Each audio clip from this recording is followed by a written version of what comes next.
Hadirin yang terhormat, salam sejahtera bagi kita semua. Di hari yang cerah ini, mari kita panjatkan puji syukur kehadirat Tuhan Yang Maha Esa. Karena atas rahmat dan karunia-Nya, kita dalam keadaan sehat dan bersemangat.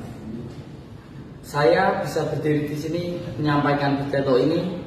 Sebelumnya, saya ucapkan terima kasih atas kesempatan yang diberikan untuk berbicara di hadapan para hadirin. Bertepatan dengan tanggal 21 April lalu yang merupakan peringatan Hari Kartini. Saya berkesempatan berdiri di sini saat ini ingin menyinggung mengenai apa yang telah diperjuangkan oleh kesatria elok kita, yakni isu kesetaraan gender. Kartini adalah sosok wanita hebat yang memperjuangkan hak perempuan Indonesia agar memiliki kebebasan menuntut ilmu dan memiliki kesetaraan dengan laki-laki. Sekarang ada banyak perempuan hebat yang bisa bekerja di industri apa saja.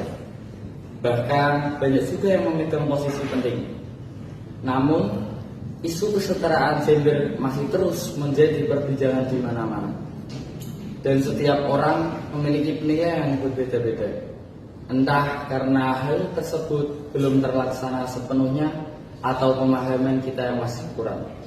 Sebelum kita membahas lebih lanjut mengenai kesetaraan gender ini, kita perlu tahu bahwa kesetaraan gender adalah keadaan di mana akses terhadap hak atau peluang tidak dipengaruhi oleh gender.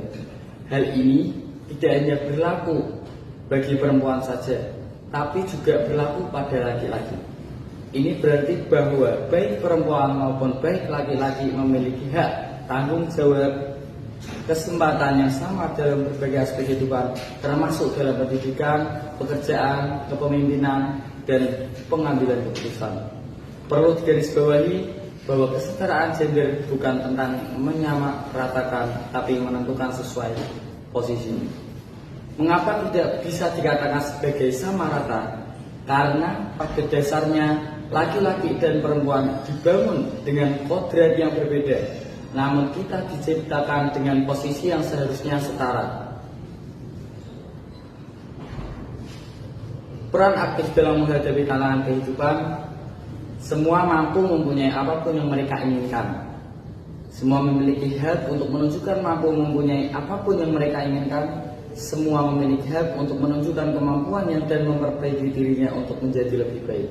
Kita, baik laki-laki maupun perempuan, memiliki hak untuk memilih jalan hidupnya sendiri. Lalu, apakah Indonesia sudah mencapai kesetaraan tersebut? Berdasarkan data dari Global Gender Gap Report 2020 yang diterbitkan oleh World Economic Forum, Indonesia menduduki peringkat ke-85 dari 153 negara dalam hal kesetaraan gender. Hal ini menunjukkan bahwa masih ada pekerjaan yang perlu dilakukan dalam mencapai kesetaraan gender yang lebih baik di Indonesia ini.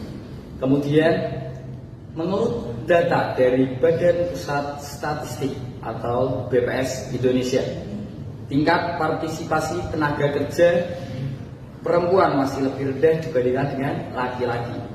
Pada Februari 2021, tingkat partisipasi tenaga kerja perempuan ada 52,79%, sementara laki-laki ada 82,24%. Serta data dari Kementerian Pemberdayaan Perempuan dan Perlindungan Anak menunjukkan bahwa masih terdapat kesenjangan gender dalam hal kepemimpinan di sektor publik maupun swasta. Perempuan masih kurang diwakili dalam posisi kepemimpinan tinggi.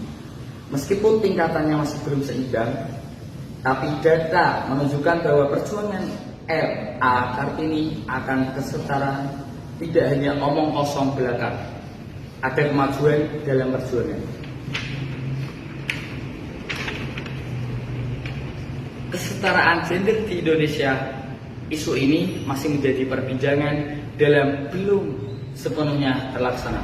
Kartini sebagai sosok wanita hebat telah berjuang agar perempuan Indonesia memiliki kebebasan menuntut ilmu dan kesetaraan dengan laki-laki.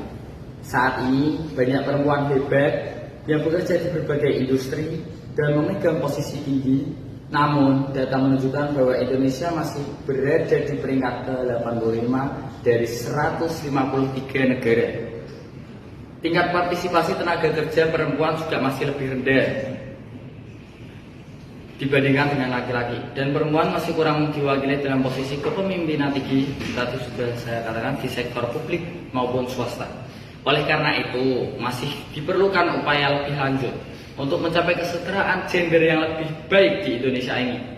Dengan ini, saya mengajak kita semua untuk harus mendukung dan memperjuangkan kesetaraan gender. Kita dapat melakukan hal ini dengan memberikan kesempatan yang sama kepada semua individu. Tanpa memandang jenis kelamin mereka, kita juga mengedukasi diri sendiri dan orang lain tentang pentingnya kesetaraan gender, serta mengatasi stereotip dan prasangka yang masih ada dalam masyarakat kita. Dalam menghadapi tantangan dan hambatan dalam mencapai kesetaraan gender, kita perlu bersatu dan bekerja sama. Mari kita jadikan kesetaraan gender ini sebagai prinsip yang kita anut dan terapkan dalam kehidupan sehari-hari kita. Dengan begitu dapat menciptakan masyarakat yang lebih adil dan merata bagi semua individu tanpa memandang jenis kelamin. Terima kasih atas perhatian dan kesempatan yang diberikan. Mari kita bersama-sama berjuang untuk mencapai kesetaraan gender yang sejati.